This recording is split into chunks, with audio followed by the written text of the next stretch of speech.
So they wrapped up the hit that like button, man. Hit that like button, thumbs up, all that.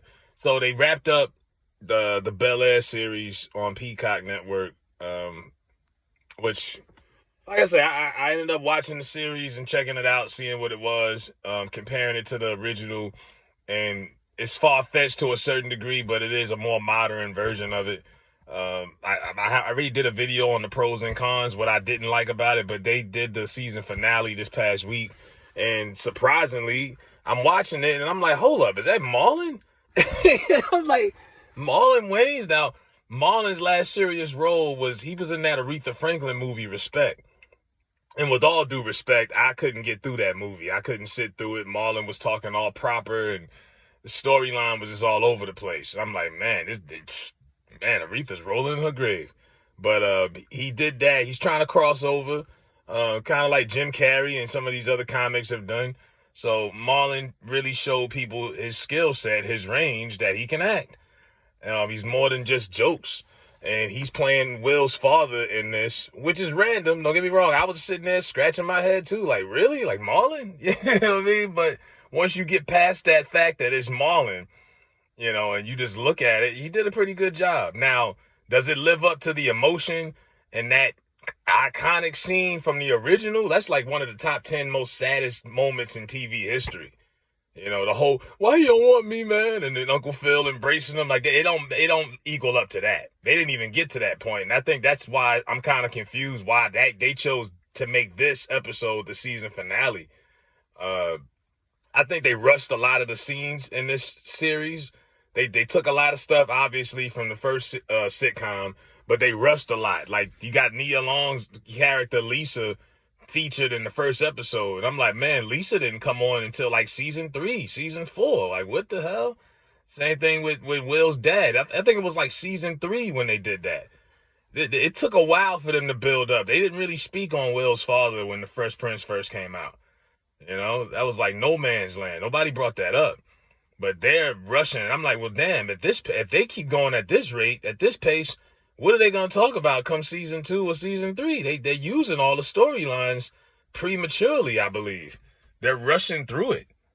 I'm like, yeah, y'all are breezing through this shit. Y'all eventually are going to have to start making original storylines because you're going to run out of stuff to pick at from the original sitcom.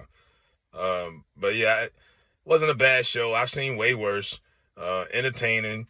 And it's cool to see things that you could pinpoint from the original and apply it to the modern one. They even had a scene in this episode where they got the original mother who played Will's mom on the series, and she had a scene in this show with the original light-skinned Viv. And I'm like, hold up, didn't Will and Janet squash their beef? Why you don't got the dark-skinned Viv in there? But whatever.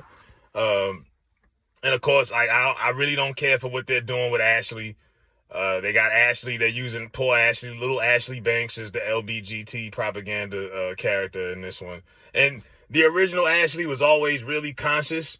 That's what separated her from Carlton and Hillary.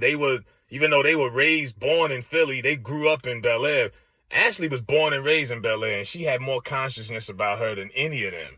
And she was always, into everything in the world and world peace and stuff. So they tried to use that, and she's promoting LGBT rights, and Vivian's like, Ashley, what's this about?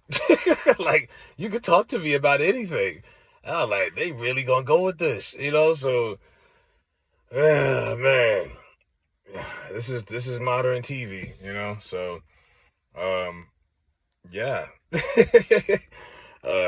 Good season finale. There's no perfect show. This stuff I can nitpick in any TV show that I don't really care for like that, but hey, they doing it. Shout out to the brother that played, I can't remember his name. I did a video on this when it happened in 2019. The dude from The Chi, he was the Reggie character on The Chi, and he didn't want to play, Lena Waithe wanted him to play like this down low thug that was in a relationship with a tranny, and he said no.